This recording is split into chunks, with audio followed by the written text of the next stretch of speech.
First, I hold my hands out like they're on a steering wheel. Then I look over my shoulder. 1, okay, cool guy. 2, 3 times. Next, oh, I put it in reverse. Meep, meep, meep. Then I take it up and down, up and down. And that, kiddos, is called the forklift. Dance like a dad. It's a great way to make a moment with your kids. Now that's dancing. Sure beats flossing. Visit fatherhood.gov. Brought to you by the U.S. Department of Health and Human Services and the Ad Council. The Bobby Hull story has to be one of the most exciting stories in sports. Hull is probably the most idolized player the game has ever known. After 15 record-filled years with the Chicago Blackhawks, Bobby Hull joined the World Hockey Association by signing a multi-million-dollar contract that made sports history. The WHA scored another first-year coup by signing network television contracts in both the United States and Canada, something that no other major sports league had ever done before. But according to Gary Davidson, the high point of the season was the new league's acceptance by the fans. What the fans saw, they liked. They came in increasing numbers, pouring through turnstiles from Boston to Los Angeles, Alberta to Quebec. Over 3 million of them in all, more than twice what the critics agreed would be a good first year's attendance.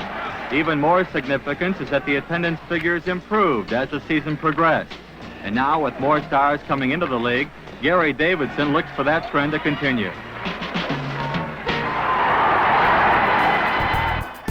Welcome to Good Seats Still Available, a curious little podcast devoted to exploring what used to be in professional sports. Here's your host, Tim Hanlon.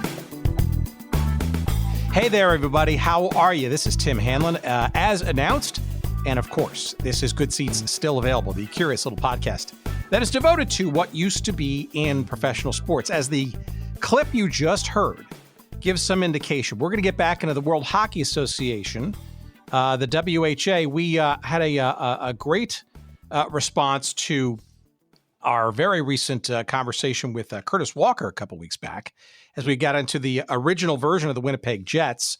And the first part of that original version, of course, was domiciled as the oft champion of the World Hockey Association, the WHA. And in a bunch of responses that we got to that episode, it kind of reminded me that I thought that we had also started a conversation back when we had our interview with the great Dennis Murphy. He, the founder of the World Hockey Association, along with Gary Davidson, the founder of the ABA, which we talked about with Dennis in that episode back in December of 2018.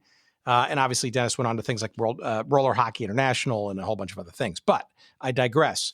I thought for sure that we had perhaps done a little interview, and I think for whatever reasons we couldn't complete it.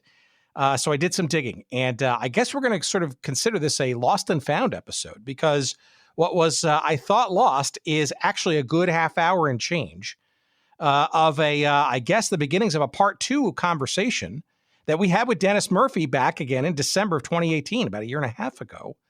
And frankly, is spurring me, hopefully, to get in touch with him again, if he's willing to not only complete this conversation, but get into sort of the latter part of his sports career with Roller Hockey International, et cetera. However, you're in for a treat with this little conversation, relatively brief as it may be. We tend to do hour-plus kind of episodes around here. But in here, you will hear a lot of first-person accounts of what was going on with this thing called the World Hockey Association, getting it started up, the beginning days, the initial impressions, a little what to worry about, what Dennis and his friends were not worried about. And that clip that you just heard was from the very first World Hockey Association, I guess you call it official film, featuring the dulcet tones of Chicago sports broadcasting legend Brad Palmer. He oft remembered as the professor, a longtime WBBM News Radio sports announcer, was on Channel 7 here in town in Chicago for a long time, was a longtime voice of the Chicago Bears, well known for his studious nature and quick knowledge of stats and memories and all kinds of factoids about not only the Bears, but also sports generally, hence the nickname. But Brad was also I don't know if he's the de facto voice of the World Hockey Association in the early years. but obviously he was narrating the official film for sure. And he was also the voice of the Chicago Cougars of the WHA, who played in the, I don't know what are the charitable ways of describing the International Amphitheater, but let's put it this way. It was probably not the highest order arena, either in Chicago or frankly anywhere to play hockey. Maybe only beaten, so to speak, in terms of I don't want to call it decrepitness, but minor leagueness, I guess, from where Philadelphia was playing, the Blazers, where I think was in Cherry Hill, New Jersey, or maybe that was the Jersey Golden Knights or whatever. But whatever, Camden, whatever. There was a facility there in South Jersey that either Philadelphia or one of the incarnations of the New York franchise became the Jersey Knights had to play in. But I think the International Amphitheater was probably right up there in terms of being, let's put it this way, maybe not sort of a top tier feel. However, that doesn't stop us from going back into that of the World Hockey Association. And that clip, again, is a bit of an indication of some of the breakthrough that the 1972-73 initial season brought to professional hockey. It was mixing it up, and that's what we love to focus here on this show, are the challenger leagues and the teams that inhabited such.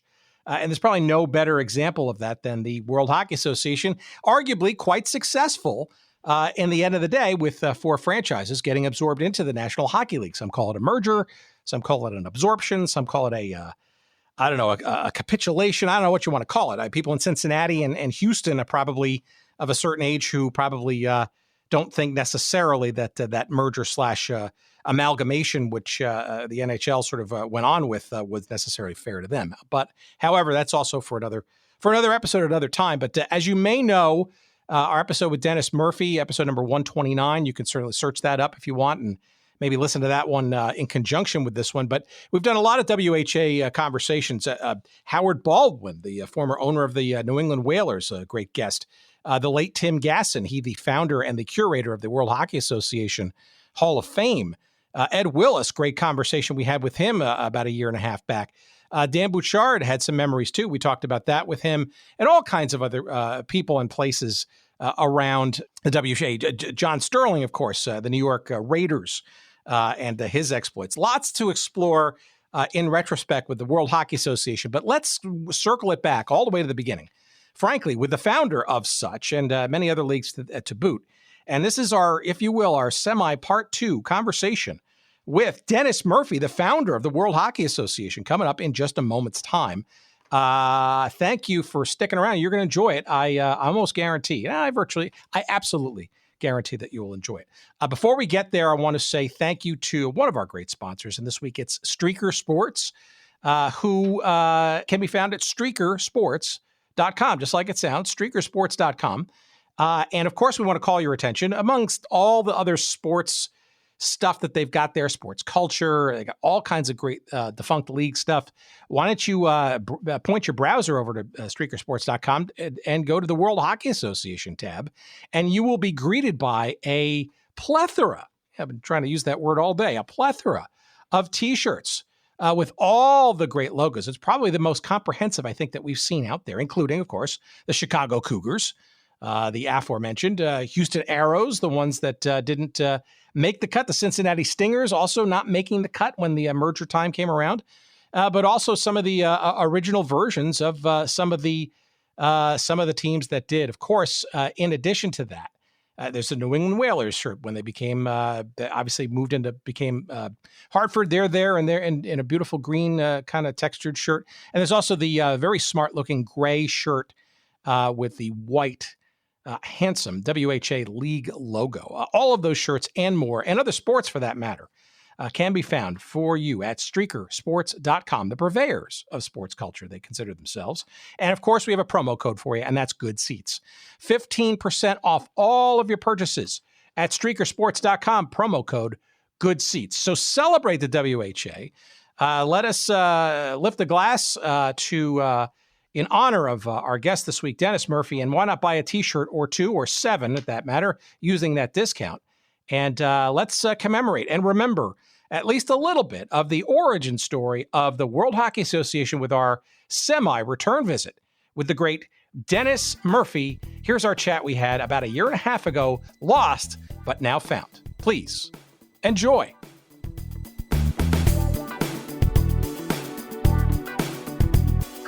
So when we last were discussing, we were kind of getting out of the ABA, and what I'd really love to be able to do is get a sense of how you moved or considered going from the ABA and getting that off the ground to an entirely new endeavor with pro hockey.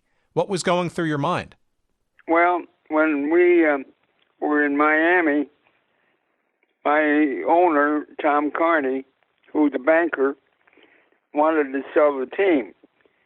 And So this is the Miami Floridians of the ABA. That is correct. Okay, got it. And he wanted to sell the team. So a guy from New York by the name of Ned Doyle bought the team from Tom. And so when he bought the team from Tom, he had his own people, of course. And so I decided, together with my family, to go back to California. So we're in California, and all of a sudden the thought came to me, well, we made basketball happen, so maybe we can do it in hockey, because I didn't know too much about hockey. So I had a good friend Russell Knott, who turned out to be a good friend. He suggested that, maybe we get a hold of one of his friends who lived in Canada. And so we did. And the guy was named Bill Hunter, Hunter, Bill Hunter. And Bill used to go to Palm Springs often. So that's where he met Russell Knott. So he said, oh, sure, let me talk to this guy Murphy. So Russell set up a meeting for me and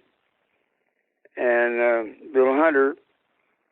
And Hunter was very active in hockey in Canada, especially with the Edmonton team. So we got talking, and he had a couple other friends, one by the name of Ben Hatskin from Winnipeg, another one by Scotty Monroe from Calgary. So we invited him to come down to California. I got together with my partners, Jerry and Gary and Don Reagan, and they said, yeah, let's have them come down to California. So they came to California, the three of them, and we took them to a hockey game, and they loved it, and we talked hockey, and Bill said, I think I'm interested in working with you guys. So he started working with us, and we got the thing going, and I started traveling again and meeting a lot of people in the United States and Canada. We got it going again, and that's how it all started. Yeah, so all of a sudden you're getting quite the reputation, I guess, with your now second league. But to back up for a second, you mentioned obviously Don Reagan, but two other people that for our audience, just to clarify, one, the Gary is Gary Davidson, of course, your partner in crime on the ABA and other things to come. And the Jerry who is the Jerry? I think I know, but maybe you can tell our audience who this Jerry character is. Oh, did I say Jerry? I mean Russell Knott. Did I mention him? Oh, got it. Okay, I thought you were referring to Jerry Saperstein, who I guess was not part of this. No, Jerry Saperstein turned out, as you realize more and more as we go along, he turned out to be one of my very best friends. Matter of fact, we talk every week, so he's a very, very good friend of mine. And he's in Florida now. Yeah. So, well, I guess we'll get to Jerry in later endeavors, but he was not part of the WHA part, right? No, he wasn't part of the WHA, although he was interested in becoming part. I just didn't have a spot for him at that time. Got it. Interesting. Okay, so let me ask you this then. So it seems to me that one of the major concepts around the idea of going after the NHL with a new hockey league was this reserve clause. Is that a correct assessment that you felt? That is the correct assessment, and Don Reagan did a wonderful job in presenting it to the courts, and we won the battle with the National Hockey League. I mean, did you think that was solely that was the major reason why perhaps the WHA could be successful, because you knew, or in your group's estimation, that it was weak in that regard? People have asked me that, but the question that I always posed in my mind was there was only 6 teams in the National Hockey League, and there was a lot of interest in hockey, so there was a lot of cities that wanted teams, so it wasn't that hard to put together. So that's an interesting point, right? The lack, if you will. This is circa late 1960s, right? I think a lot of people don't remember or understand that there were only 6 teams in the NHL up until the Great Expansion in '69, right? So why do you think, as you were putting all this together, why do you think the NHL was so, shall we say, behind in terms of understanding and expanding by that point? Their teams were making pretty good money, and they were very happy with their progress, and as it was, and so they pretty well confined that to themselves, in that area. The area of keeping it small and not expanding at that particular time. Were there any particular markets that your group immediately thought would be natural and perfect for? Well, Chicago was one of them. Even though the Blackhawks were there? Oh, yeah, the Blackhawks were very successful, but because of their success, we thought we'd be able to succeed.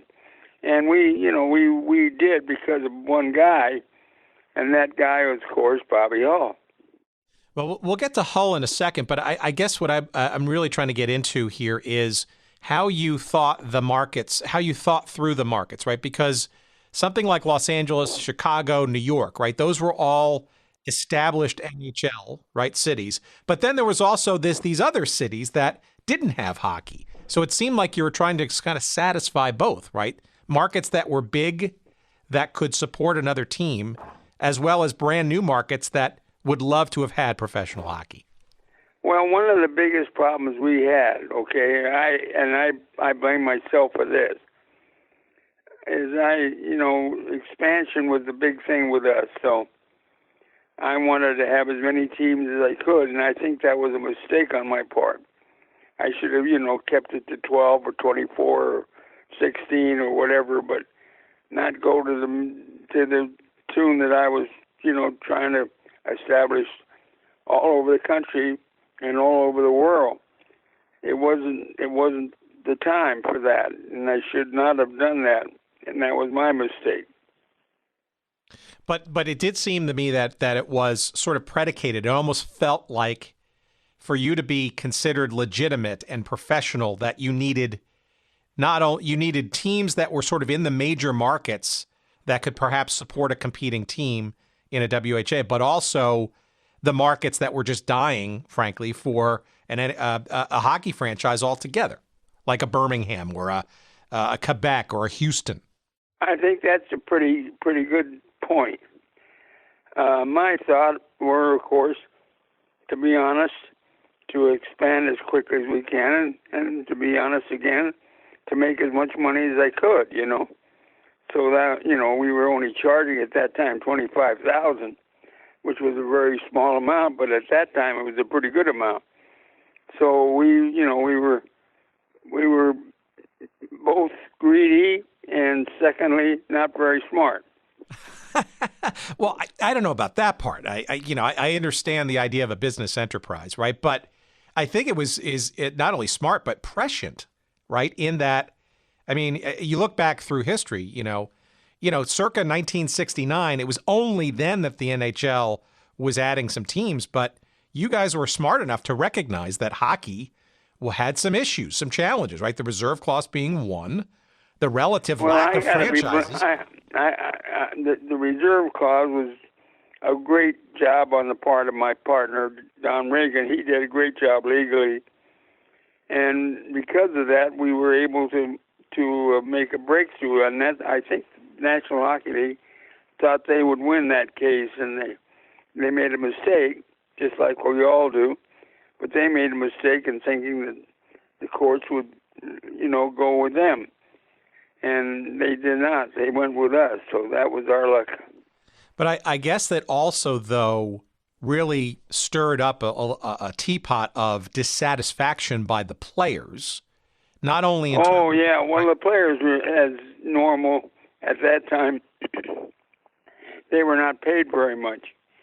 And, of course, with us coming into the scene, their salaries increased, immensely. So we were a dream to them, really, because we helped them get what they should have gotten in the first place.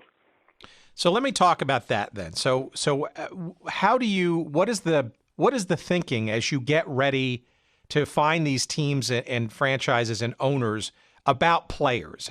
What is your strategy, right? Obviously, we can talk about the Bobby Hull thing, right, which was part of a bigger strategy. Was it to literally raid some big players, or was it to find a whole sort of host of other players that just didn't have the opportunity to play professionally and give them a working wage?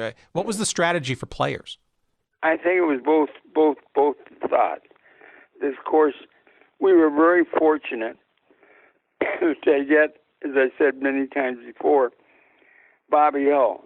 Bobby brought credibility to his league, and he said to Don and myself and Gary, he said, if you guys come up with $1 million up front and the check doesn't bounce, we'll be very, very happy to join you guys. And not only did he join us, he brought 61 players with him from the National Hockey League, because their salaries were much less than ours at that particular time. Anything in particular that you remember around sort of the chase for Bobby Hull, like why him and how sort of the negotiations occurred? Bobby it was a huge event. Bobby was not only a great player, he was a man of tremendous extinction, dedication, and a man who the players all had a lot of respect for. And when he made the move, I think, in my judgment, they felt comfortable about the fact that our league was going to make it. So that's what they did on the whole.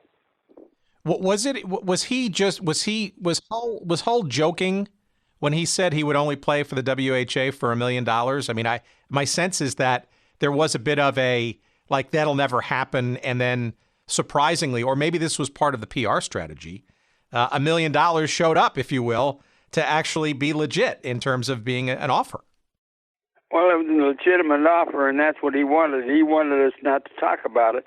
He wanted us to show us the green. So we did it, and that, I think, was the big breaking point. Let me ask you about the Jets and their offer, right? How much of that offer for him, for Hull, was a collective effort on the league, and perhaps was it a shared expense, right, where Winnipeg wasn't the only ones shelling out that kind of money? Was it a collective effort as much as it was the Winnipeg Jets' effort? It was an absolute collective effort. Okay. Everybody pitched in. And some pitched in higher than others, but they realized that was a big breaking point, and so they all pitched in, and that was not hard to do. It was the guys just came up with it. Doesn't that, though, I'm surprised, though, because, and we've gone back and forth in our previous episodes about sort of central ownership versus a franchise model, right? And you just described a franchise model as kind of the, obviously for the ABA and for the WHA, and frankly, most of your sports endeavors were franchise-oriented. Yet, here you're talking about something that's sort of for the betterment of the league. How do you balance that, where franchise owners kind of want to do their own thing and make their own way, and yet you want to get them to collectively do something like getting Bobby Hull? Well, I think our ownership, the guys that we picked, were men who had successful businesses, and they realized more than ever that you needed something to go by. And Bobby Hull was our answer. And he turned out to be, and then from him, of course, we got Gordie Howe, and then we got Wayne Gretzky. I mean, you couldn't get three better names than those three in hockey. So I think our ownership, we had a good group of owners, and they all realized, and most of them were very successful in their businesses, and they felt that this was the way to go, and that's what Gary and I and Don did. We went that way with them, and thank goodness we did, because Bobby was that kind of a person. What was the reaction of the NHL before Bobby Hull was announced? That is, the WHA was being formed, and perhaps what was the reaction of the NHL after his? Oh, they really, from the beginning, they didn't think we had a chance. And to be frank with you, at the beginning, I didn't know whether we did or not. And thank goodness we had the right type of owners, and Gary and Don, and we made the right decisions. So is it fair to say that the NHL kind of didn't give you much credit at the early part, and that was to their detriment and your early success in terms of getting attention and players? Well, we found out later that there were other people who had tried to start leagues too, and they didn't do it. So I think the National Hockey League just felt like we did about baseball, that they were too strong, and nobody would tangle with them. And we made up our mind that was not the case, and so we went forward and did it. But we were lucky. We had the right ownership, and we had the right people join us from the players level. Anything you remember from the early years, the early days of actual getting up and running and playing? The stadiums, right? Seems like there were some interesting challenges there, and the play, right, which was high quality, relatively high quality, surprising, but it wasn't smooth, was it? These early months and years. Well, we made a lot of mistakes. We picked some people that we should not have picked. And unfortunately, those people caused us some problems, because a lot of people thought, here they go again. They're starting the league and they're going to fall on their face. But after a few years, it was discussed that the best thing to do was to merge, and we made the right decision there, too. We were just lucky we made the right decisions. I mean, we make decisions on the basis of whether you can make things happen or not, and we were lucky we were able to do it. Any teams or markets or owners that you thought did or were really, really good and strong, and any others that you thought were surprisingly not so good? I mean, there's a ton of examples, right? Especially on the latter, right? I think about New York, right? The New York Rangers, right? When you start off a league, you never know, and so we never knew that either way. We didn't know whether the guys were giving us a bunch of baloney, or with their statements and all that stuff, or they were right. We were lucky. We picked more winners than losers. That's all. At what point did the idea of a merger sort of come into play in your ownership conversations? Right. I mean, I'm. We that was I really think some of the guys had that as their goal, and that's what happened. We did merge with both leagues, and the four teams in the ABA, and all together 6 in the NBA NHL. So we were just, Tim, just like everything else in life, take a chance, and some you win, some you lose, and we were lucky we won. Let me ask you this question too about that merger. So at what point, right, did the NHL actually come to a conversation with you, right? Because after having ignored you or not sort of given you the time of day in the early going, was this the NHL all of a sudden? I really think, and I want to give credit, I really think it was Red Auerbach. Red was so much against us at the beginning, but when he saw that we were serious and we were doing so well, he was, I think, the leading source of the National Hockey League that pushed for a merger. Red turned out to be a real good guy, and I really respected him tremendously. When did you know that the WHA sort of had made it? I mean, you clearly had gotten some attention, with the Russians coming to play, the players. You were getting a lot of attention in markets that didn't have NHL. When did you kind of think you had really made some impact on hockey? It wasn't early on, was it? We knew we had good teams, and we knew that if we played the National Hockey League, we'd give them a good battle, and that turned out to be correct. The Edmonton Oilers won 4 out of 5 Stanley Cups after they joined the NHL on the merger. And some of the guys wanted a merger, and some of the guys did not in our group. And the National Hockey League and us agreed that 5 of our teams would go over with them, and that's what happened.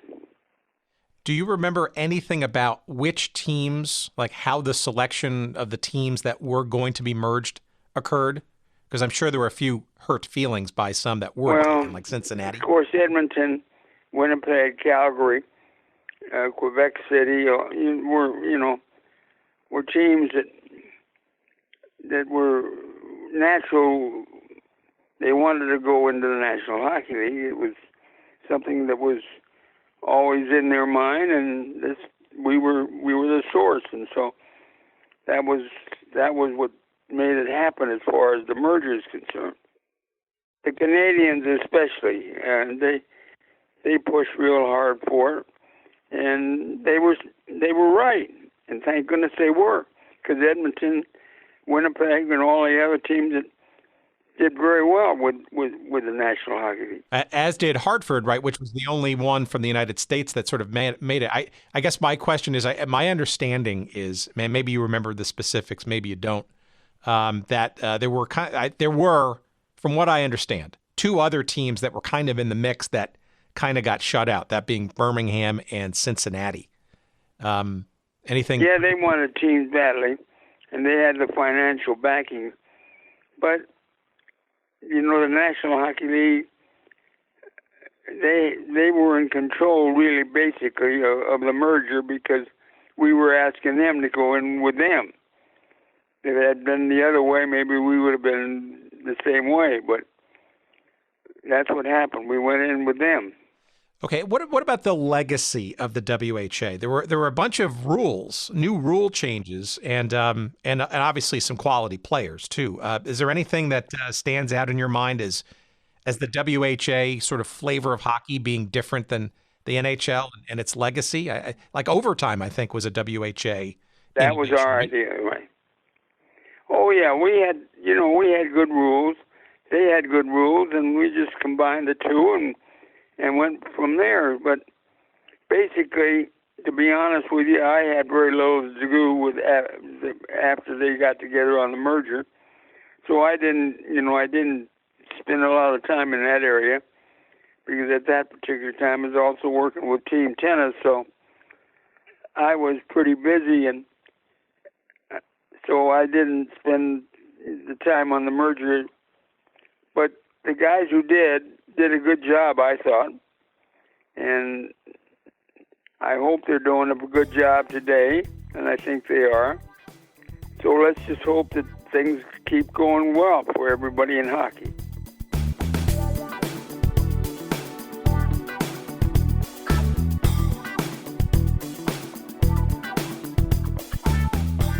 All right. Well, unfortunately, we have to leave it there, and it's all coming back to me now.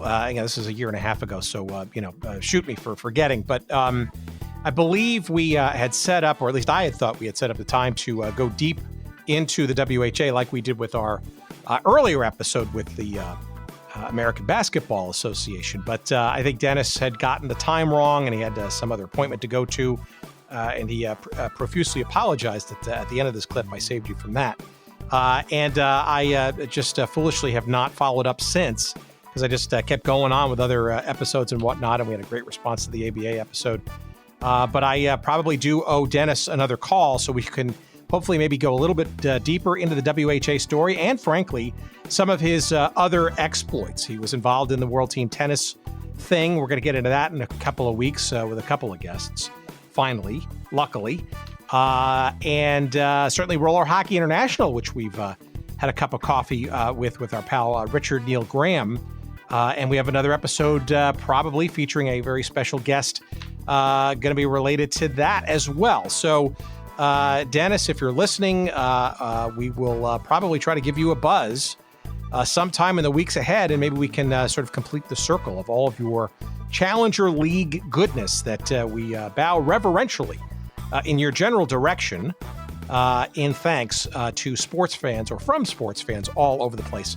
Without pioneers like you and your cohort in crime, Gary Davidson, and a whole bunch of others, I don't think would have such an interesting and colorful history to go back into each and every week here on this show, as well as the current amazingness of pro sports, if and when it comes back into its full glory. A lot of the pioneering efforts and vanguards of those things that we enjoy today came from a lot of your innovations back in the day. All right, we want to, before we run, thank you for not only listening, but for following us on social media. We're at all kinds of different places. You'll find us on Instagram at Good Seats Still Available. You'll find us on Twitter at Good Seats Still. There is a Facebook page devoted to us, so just search us up there. And if you forget all of that and just want more, all the various episodes that you just may have missed, why don't you point your browser, whatever version of Firefox or Microsoft Edge or Chrome, whatever you use these days, to goodseatsstillavailable.com. Yep, that's our website. Every single stinking episode, including this little mini Lost and Found, will be found literally and figuratively on that site. Of course, why don't you make your life a lot easier by just simply subscribing to wherever you get your podcasts? That's the easier thing to do, for God's sakes. But either way, please continue to come and enjoy our little drizzle of content that we throw out each and every week to you in our silly little genre of forgotten sports. We appreciate your passion, your interest, your proverbial cards and letters. You want to send us some email, go ahead. We're at hello@goodseatsstillavailable.com. And, don't forget, on the website, just if you search for it, I need to call it out a little bit more easily, but there is a little link in there, if you just search around for it, to get onto our weekly email newsletter. Just give us your name and your email address, and we will not share it with anybody. No spam, we promise. But we will send you each and every week a little head start to what will be the topic du, I don't know, it's whatever the French word is for week.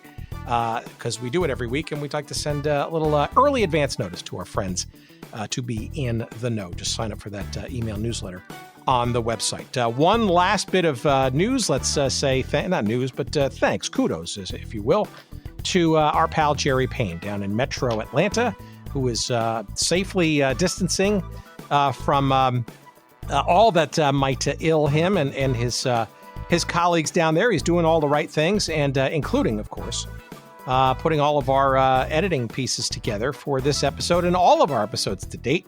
And we appreciate his efforts, as always. It's Jerry Payne, Audio Excellence. And this week, once again, he has risen to the call. We appreciate him. We appreciate you. And I thank you tremendously for listening. And let's leave you again with, we always look for an excuse for, great theme songs and great audio. And although we've played it before, why the hell won't we play it again? Because it's probably the best and maybe the only that I know of. If you know of any others, please let me know. The theme song, the best theme song, maybe the only theme song of the WHA's motley crew of teams, and that, of course, being the New England and then Hartford Whalers. Here it is. It's the song you know, you love, you can't live without it. It's the Brass Bonanza. Here it comes. Take care, everybody. See you next week.